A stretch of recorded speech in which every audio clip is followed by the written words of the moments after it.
since they, as he said, as he explained, since this is meant to welcome the community in, I keep hearing about this fancy board table that I haven't seen yet. So do you mind if I start scheduling our board meetings here in your boardroom? That's the community coming in. So. I couldn't pass that one up now.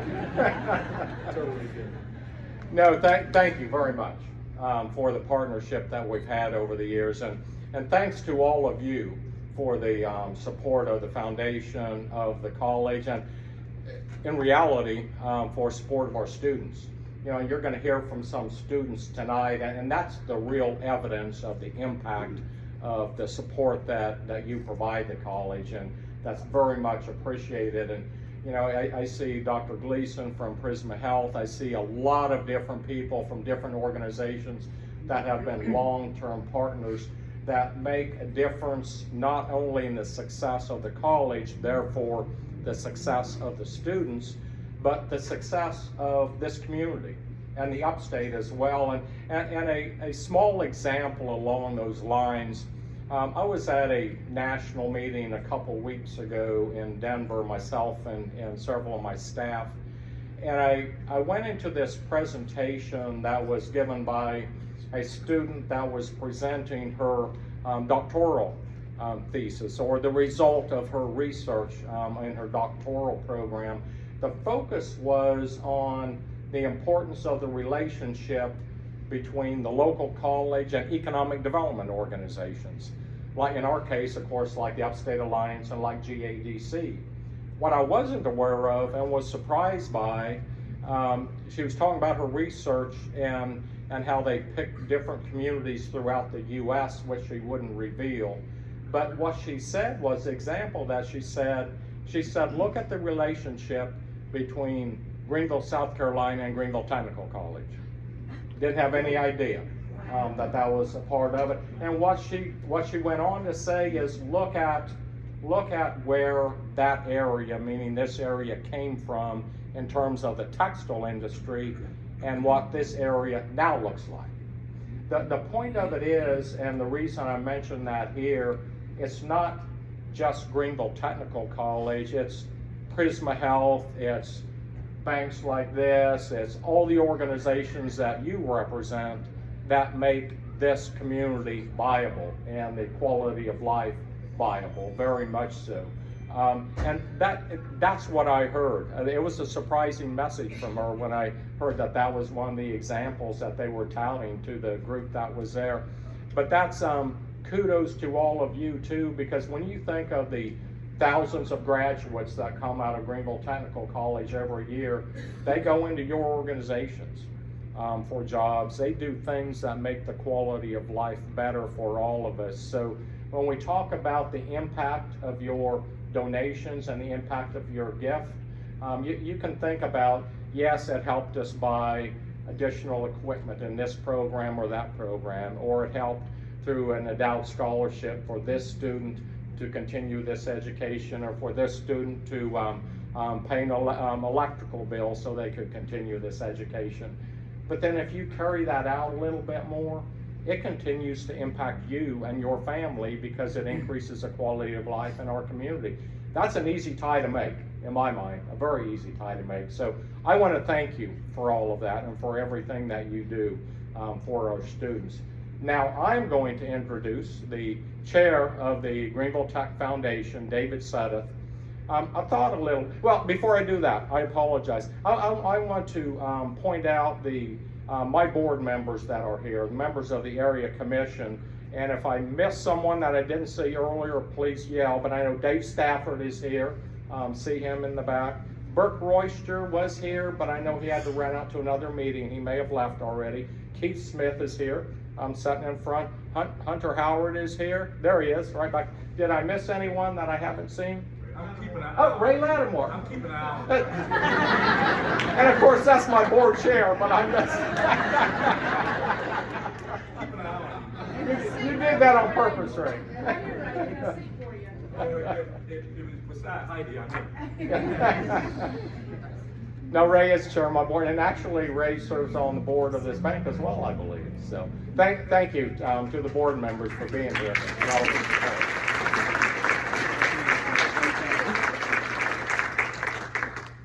Let's see, what should I say about Dave Sudduth?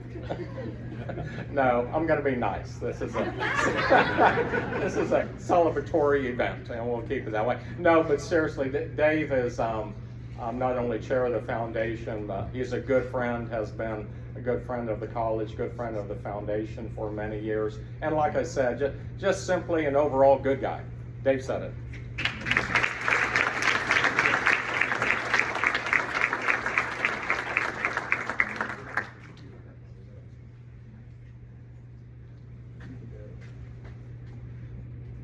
Well, good afternoon, or not quite evening yet. First of all, before I get into my comments, I have a lost and found announcement. If you lost a phone, I'll put it up here on the table for you. And whoever you are, you're getting a call right now. So. Interesting. Well, first of all, I have to comment, isn't it great to be meeting in person and being able to catch up and hug and shake hands and whatnot, and I, like everybody else, I hope we can keep it this way. But as Dr. Miller said, I'm David Sudduth. I have the privilege of chairing the Greenville Tech Foundation Board, and as Dr. Miller recognized, the area commission members. I know we have several foundation board members. So if you're a Greenville Tech Foundation board member, present or past, would you raise your hand?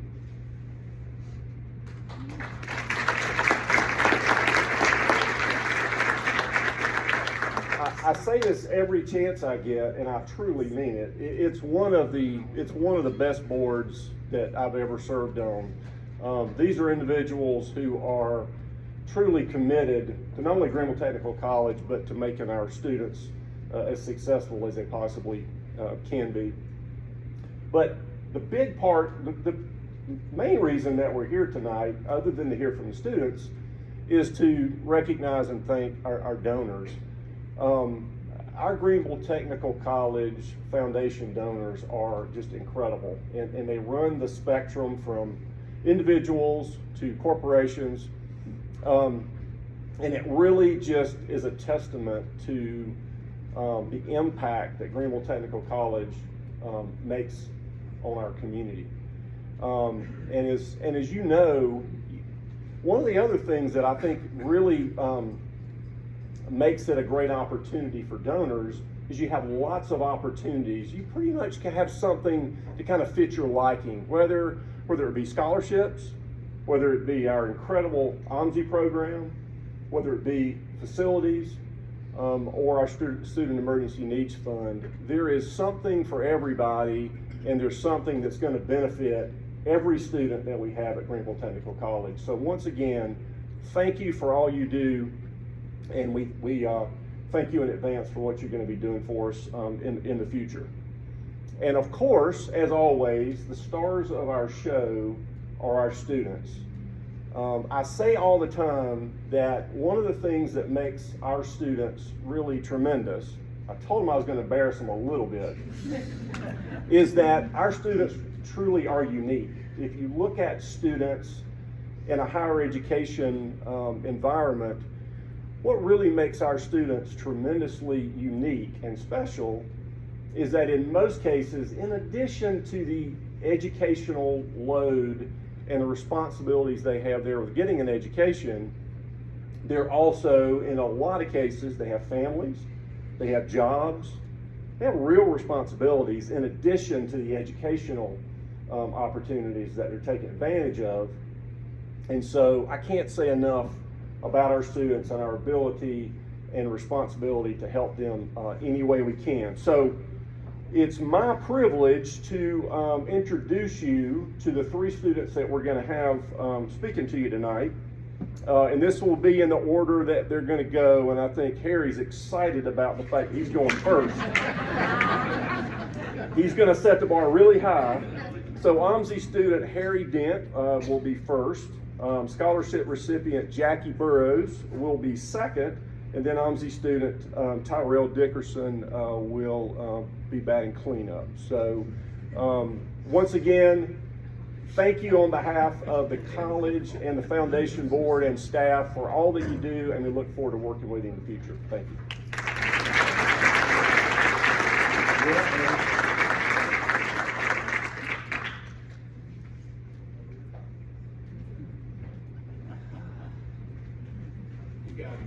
I've learned to breathe and just take in the moment when you get ready to public speak, and this is going to be a little more challenging for me because I'm more of a get around dynamic speaker, but I'm going to try to stay present in the mic for y'all today. How's everybody doing today? Good, good. Y'all looking good, and we thank you for everything that you do for us as students and for the community. I want to start by saying that my name is Harry Dent. I'm a human service major. I started at Greenville Tech originally in 2014. When I first got to Greenville Tech, I was in a more of a lost space. I was 18, fresh out of high school. I didn't know what I wanted to do in my life. I didn't know what I wanted to study. All I know is I wanted to make a lot of money in life. Where I'm from, we're told the only real ways to do that is either you have to play basketball, play football, rap, or you sell drugs. I'm just being transparent. And I really didn't, fit into any of those categories. I did try rapping for a period of time, but I guess you can kind of see where the speaking comes natural because I'm used to performing, but it didn't work out. So I got stuck at the drawing board. I ended up getting mixed in with the wrong crowd. I ended up getting involved with drinking a lot, different vices. I ended up getting into a very bad car accident, and that just sank me into a depression. And after that, so that was 2014 when I first came. 2015, a car accident happened. I dropped out probably close to the end of 2015, and I was just like, yeah, I'm not doing the school thing. So as time went by, as time passes on, I start working. I work this job. I'm having a good time on the job. You didn't have to use no math skills, or you didn't have to speak properly to people all the time. So I'm like, yeah, this is too easy. But what I came to realization with is that every time it came a leadership position, I was always turned down. And I kept asking myself, why do they keep turning me down anytime I get a chance to become a leader? Well, I had the skills to do the job, but I didn't have the qualifications as far as professionalism, as far as articulation. And I was like, all right, cool. So the last job I was working at, I spoke with two ladies. We got moved to a different plant, and we would talk every day. And they would tell me some of their past, their traumas, their problems and stuff. I would interject a little bit. I would make suggestions. And then I sat down one day and I stopped and I said, whoa, isn't there a profession that does this, and can't you get paid for this? And right then and there, I'm like, all right, I surrender. I'm giving it to God. I'm like, God, what you want me to do? Take your butt back to school. You got to get some type of education. So I'm online. Instantly, I'm looking. Okay, boom. How to be able to fix people problems. Google's like, yeah, you can't do that, sir. I'm like, all right, let me try again. How to help people with their problems, and they're like, yeah, masters, doctoral, and I'm like, oh God. I never liked school, y'all. And my mom is a double master's in biology and teaching, and I still didn't like school. So fast forward now, I came back to Greenville Tech in 2021. I started with a 1.2 GPA. It may be lower than that. I can't remember. It was so bad. I'm embarrassed to be up here telling you. But it was hard. It was hard. The free tuition thing was going on. I didn't qualify for it. Financial aid was like, your GPA is too low, we can't give it to you. So instantly, I took all the money I had saved up, paid out of pocket. And I think what happened this time, opposed to the first time I went, is that paying out of pocket, like really putting my money down, it made me like, I gotta lock in, like I gotta take this seriously. So first semester, took 2 classes, aced it, had an awesome instructor, shout out to Miss Duncan. She was, phenomenal, made sure like I got, exactly what I needed in the class, and then she even like helped me with some financial stuff, and it was just a great experience back through the door. So, I mean, that set the tone, and it's safe to say that ever since I've been back in Greenville Tech, I've been making all A's, made the president list as a full-time student last semester.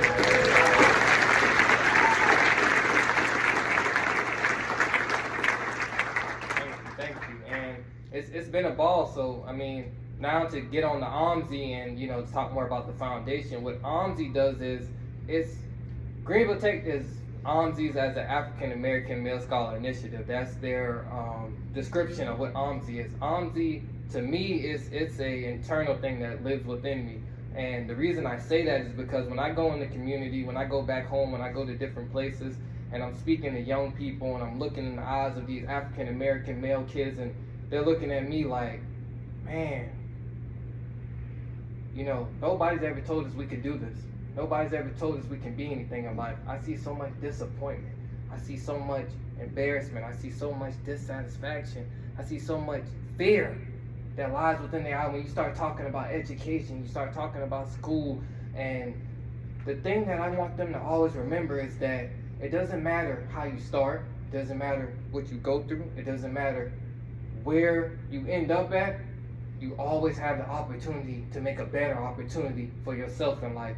And I just know that with the things that OMSI has allowed us to do, as far as lunch and learns, as far as having mental health counselors there, as far as having the Men of Color Summit that we went to, I mean, phenomenal event, great exposure to being in a room full of, you know, entrepreneurs and people who are in big places. Clemson staff, phenomenal, got to meet the VPs, and just the opportunity to meet, you know, very high standard professional people, get to see professionalism, the exposure. It's just a blessing. You know, I'm always thankful for any opportunity I get to share my story. I get to elaborate, I get to expand.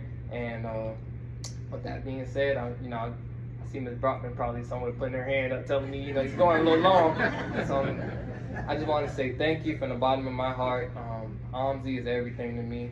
You know, I get out there, I do whatever I can for him. You know, Mr. Burgess will tell you, Dr. Cody will tell you, you know, anytime they call me, if I'm free, if I'm available, I'm there. They ask me if I got to speak. And sometimes they don't even ask me, they just already put my name down.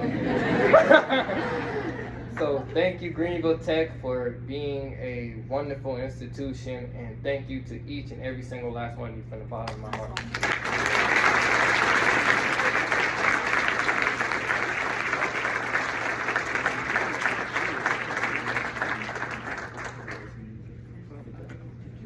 Feel bad I gotta speak after him, but all right, so I'm gonna try and do this. So, I know. So my name is Jacqueline Burrows. I am actually in the bachelorette program for the advanced manufacturing. Most of the time I say that to people and everybody kind of looks at me and they're like, what? Really? So I'm gonna kind of try to explain why I'm doing the field I'm in. So my dad is the head facilitator for his company. A man has had a tool in his hand every time I saw him. If I was with him at work, if I was at the house and he was yelling at the car, I was always with him watching him work on things. When I hit about 11 or so, we've got a bunch of friends that have their own companies. So we have a couple people in electrical, a couple people in construction. I would always want to go out with them. So they let me come out, they let me fix things. As much as you can trust an 11-year-old with a power tool and some electrical lines, I got to help out. So I really, really enjoyed it. So going through school, I tried to do the best I could in high school. I was lucky enough to be accepted into the honors program with them. Got to tour around and talk to some people. My grandmother was a big part of my life too, and she got really sick when I was graduating high school. So I was supposed to go in the Army. I opted out. I came to Tech. I also had some bad experiences and kind of did not do my best. I did not want to be there. Shortly after she passed away, I became a very young mom. So I have two boys. They were my world, loved them to death, but I could not go back out into industry like I wanted to. So I ended up getting a waitressing job. A waitress for 6 years or so, and realized I really, really, really enjoyed having a job where I worked with my hands, not just serving people. I did enjoy that, don't get me wrong, but I wanted to work with my hands again. I learned a lot of skills from my dad. He is still a facilitator. My husband was a welder at the time, and I realized welding looked interesting. That's the one skill I didn't get from my father. and I'm a little competitive, so I was like, let me go to welding and see what I can do against my husband. I ended up reaching out to the welding department here. I heard a lot of good things from Greenville Tech. Other than my own mess up when I first came here, the foundation, the college itself was very, very welcoming to me. So I reached out. I actually took a tour of the welding department. 3 weeks later, I started my first classes with them because of my GPAs while I was paying out of pocket.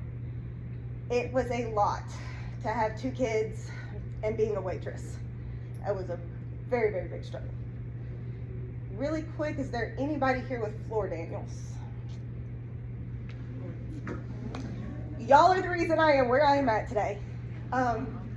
My second semester in, I was granted the Women's in Construction Scholarship with you guys. I was about to drop out, so thank you.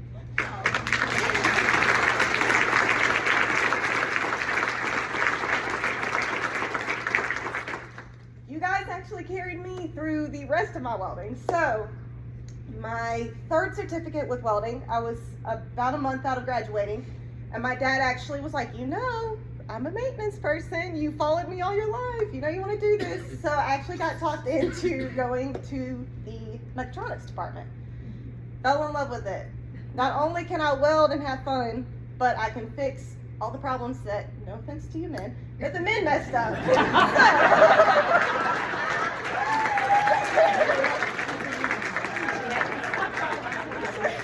So I came along, I got into mechatronics, had a ball. About 2 semesters of me finishing that, I was actually offered a job with Greenville Tech.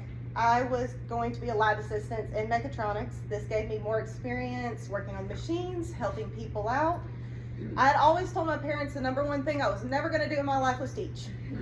Did not want to teach. I respect teachers, have much love for you guys. I just never wanted to do it. A year ago, I became an adjunct teacher here at Greenville Tech as well. So, got through mechatronics. I ended up doing a double major. I also got my associates in a general technology degree as well. I have been teaching robotics with mechatronics for a year. I still help out when they need things. It has been a joy in my life. I have been able to bring my kids out. They get to see all of this, and that was my main priority. So it took about a year off. I've been teaching, like I said, and then I actually spoke with my dean and my assistant dean, and they told me more about the bachelor's program. One of the main things I would like to do now that I'm a female in an industry that's not really seeing more females other than in the office and, you know, paperwork, everything like that, I could do more with this and move up further. So I joined the bachelor's program. I'm 2 semesters in. I'm finishing this semester with 2 A's, thank goodness. I have found a love and passion for not only doing this job, because I love working on machines. I love figuring out how things work, how I can fix it, how I can improve it. But not only that, I can speak to all the females when we go out to schools, when we hold all of these events that Greenville Tech holds. I can go out and discuss with other females, like little girls, they're like, oh, you do this kind of job? You have a welding degree? You can do, I'm like, yeah, you could do this too. This is not just a men's welding where we're all together. We can do this. You can get this done. Follow your dream. And that's one of the biggest things I'm doing for my kids right now. They have seen me come back later on, skipping school for so much, and I want to show them that this is possible no matter how old you are, no matter what's going on in your life. There's always a way for you to do what you want to do.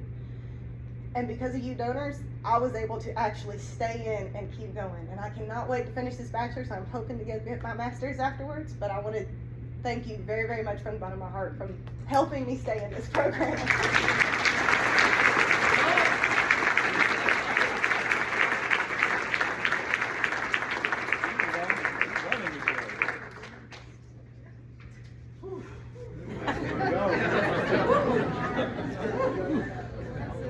Before we begin, can everyone hear me correctly? Yeah.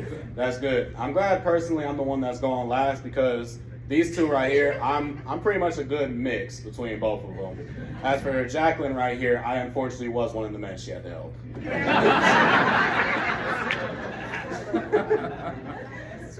And for my friend right there, Harry Dent, this is going to be a shout out to the donors real quick. Thanks to Amazee, I was able to meet this man right here. And I think we can all agree that this man, along with Jacqueline, are great people. Yeah. Not only, go ahead. Not only is he one of my trusted friends, he's also one of my business partners. That's something I was able to develop being in Greenville Tech. Who would have thought, right? My name's Tyrell Dickerson. I'm 21 years old and I'm from Grand Rapids, Michigan. I'm a long way from home, I know. So I remember when there was a time in my life, all the time, that all you always wanted to do was strive for greatness. You always wanted to keep pushing, get better. When I was in high school at Travelers Rest and then at Wade Hampton for my last final years, I graduated with a 3.7 GPA. I was 0.1 short from honors, and I'm still bitter about it. But it happens.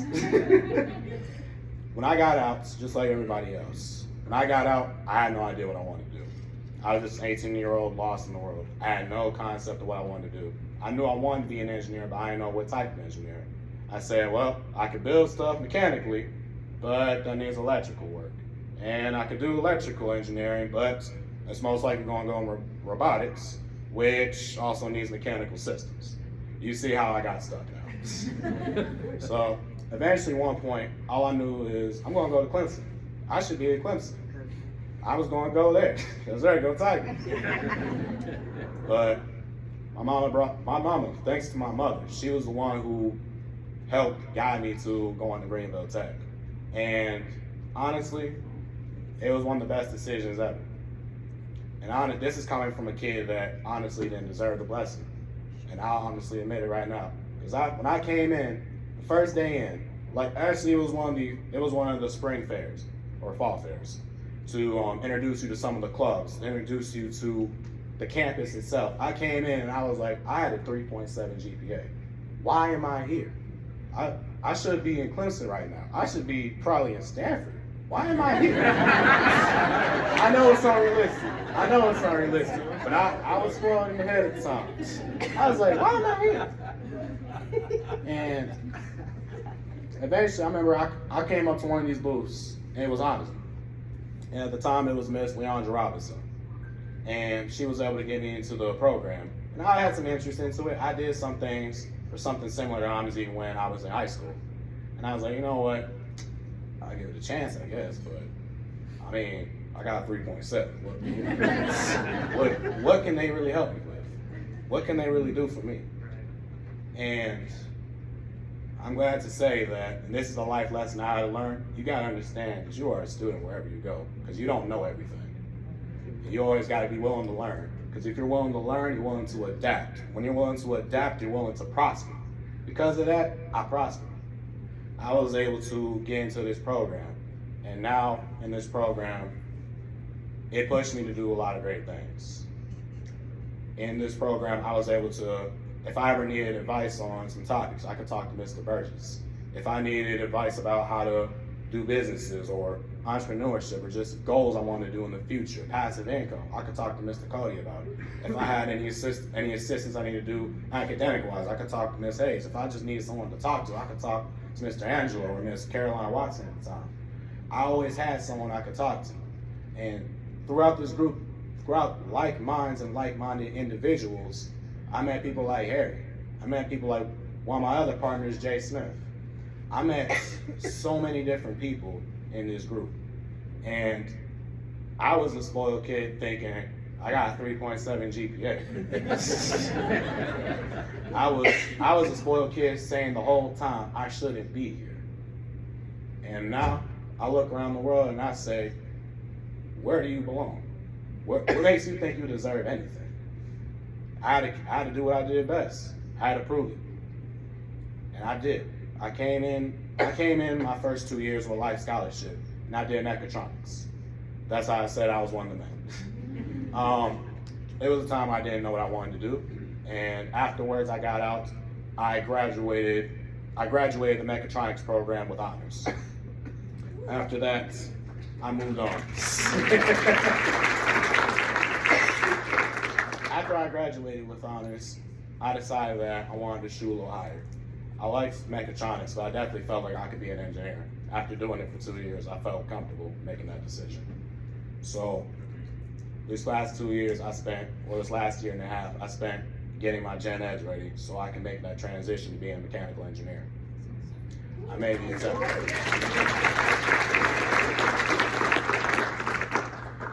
It was definitely a tough decision at the time. I definitely had some doubts in myself. I was definitely worried. The first job offer I had when I first graduated mechatronics with honors was at ZF Transmission. You know how difficult it is as a 20-year-old to turn down a job that could have been paying you almost $30 an hour, just starting out. I made that decision because I felt like I could do it. And the main reason I felt that way is because I had a lot of people behind me that told me, you are a smart man. You are a young, charismatic man, and you can do this. You've proven to us you can keep doing it. So don't doubt yourself, because we don't doubt you. And, y'all, when I get to OMSI now, because this is the next section I look at, when I say, what could I have done if I never had this assistance? I probably could have still made it, but the effect has been life-altering. So instead of telling you why I love OMSI so much, I'll tell you what's the result after everything. Because of me being in OMSI, I was a 3-time Dean List winner, and if I was able to have 4 classes, I could have been on the president's list because I made all A's for 1 semester. I was a speaker for the news at one point talking about OMSI and our connection with the community. I was able to meet so many different like-minded individuals. I was able to go to all these different speaking events. This is probably my 2nd or 3rd time I've came to speak to the donors and appreciate them for what they've done for me and my group. I was able to meet my business partners. I was able to meet my life companions, my friends, my counselors, my ride or dies, in my opinion. And because of that, of all these people, all this support I got, not only in Greenville Tech, not only with my counselors, not only with the people on OMSI, my teachers, my counselors, my guidance counselors, even people that were in the classes with me, this man right here you see is projected to go to Clemson in fall.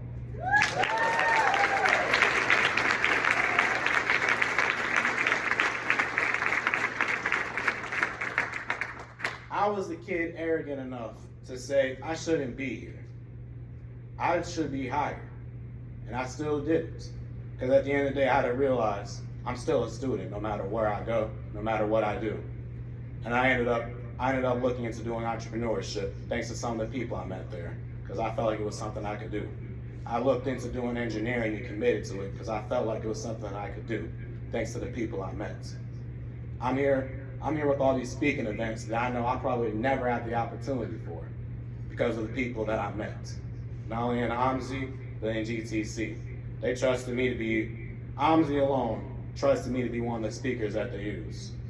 And just like Harry said too, usually just my name is on there. So it's hard for me to say no sometimes. I gotta show up, because I gotta represent. But I was just this boy that was arrogant. That had a 3.7 and thought he ran the world.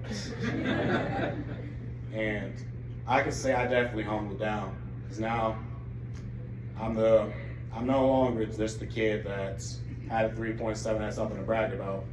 I'm the OMSI loved. I'm the OMSI graduate with an honors degree going to Clemson to make my name and make everyone in my group proud, because that's what they wanted from me, and I got to represent for them. So for the donors, one last time, this is what you're getting. This is what the type of people you have in your program. And for everyone else, my story, Jacqueline's story, Harry's story, this is the people here. Thank you.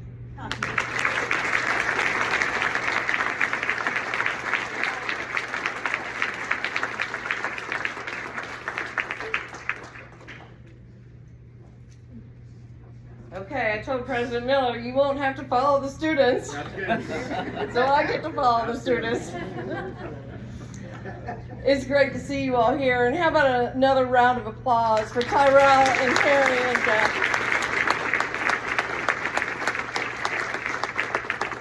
Wow, that really does make a difference when you're sitting there thinking, what did I do and what was so important, and then one of them gets up here. We're looking forward to seeing all the great things you do, and I hope that you'll continue to share your Greenville Tech experience with everybody you see. I'm Ann Wright. I'm Vice President for Advancement, and my job is to head up the Greenville Tech Foundation. And you all make my job pretty darn easy. You have really done a lot over the years. Some of the things that you've been able to support. It's got to be the best job in the world to be in front of people like you who are charitable. And you have thoughts of what you would like to do with that charity. No finer calling, in my opinion. I want to thank Cal Hurst again and Southern First for hosting us this evening. I'd also like to thank you, David, and our board members with the foundation, as well as you, Ray, and the area commission, President Miller, and our cabinet. And there's many of the faculty and staff that are here this evening. If you'll raise your hand, we have a lot of faculty and staff support. Thank you.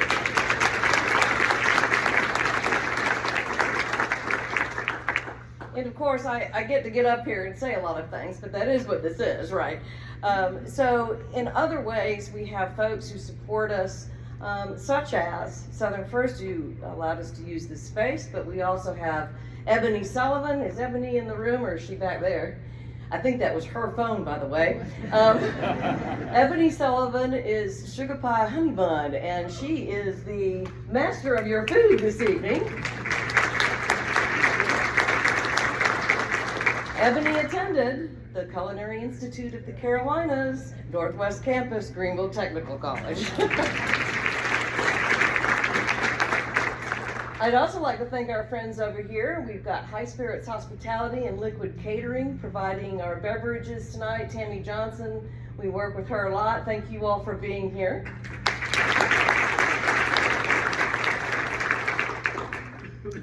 And of course, I've got to thank the foundation staff. We're small but mighty. So foundation staff, if you would raise your hands. They're mostly in the back of the room. And I'd like to point out two new staff members. Babette Jones is our Senior Director of Development. They're at the back of the room. Wave at them, Babette. And is Maria Duque in the room? Communications and Marketing. Oh, there you are. They just started with us the past couple weeks, so we're glad to have them. But I would really be remiss if I didn't thank one staff person who's behind the event this evening. Would you all please join me in a round of applause for Cindy Duncan. Cindy, please stand.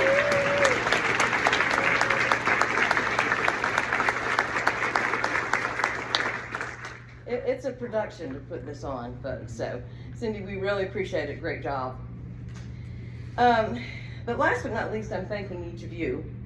And I hope you have seen that what you have contributed to, maybe it directly impacted one of these students, but in any way, there's thousands of them just like them that you have impacted. And we get to hear those stories, sometimes on a daily basis. And you just need to know that we appreciate it and that you are making a huge difference. You are making an impact. So speaking of impact, outside the door, just as you're going out, either the stairs or elevator, is our impact report. It's basically our annual report. This is a mosaic this year of 2022. I hope you all will pick this up. In it, you will find much more information about the impact of your gifts and the difference that you've made. Last is a little commercial. We are 50 years old this year. Ought to be 50 again. So we want you to celebrate with us. We are having a party Friday, October 27th at Judson Mill. We're going to have a cocktail reception at 6 with dinner, seated dinner at 7, and a program that will take us through the past 50 years.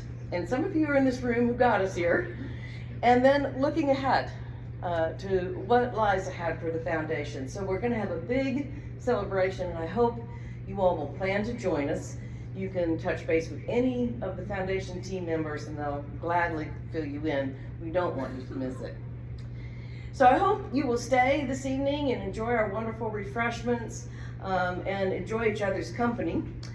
But before I let you go, I have something I'd like to share with you, and they're words written by Ralph Waldo Emerson. And I think that you will find something about you in these words, just like I did. To laugh often and much, to win the respect of the intelligent people and the affection of children, to earn the appreciation of honest critics and endure the betrayal of false friends, to appreciate beauty, to find the best in others, to leave the world a little bit better, whether by a healthy child, a garden patch, or a redeemed social condition. To know that one life has breathed easier because you lived, that is to have succeeded. Thank you all.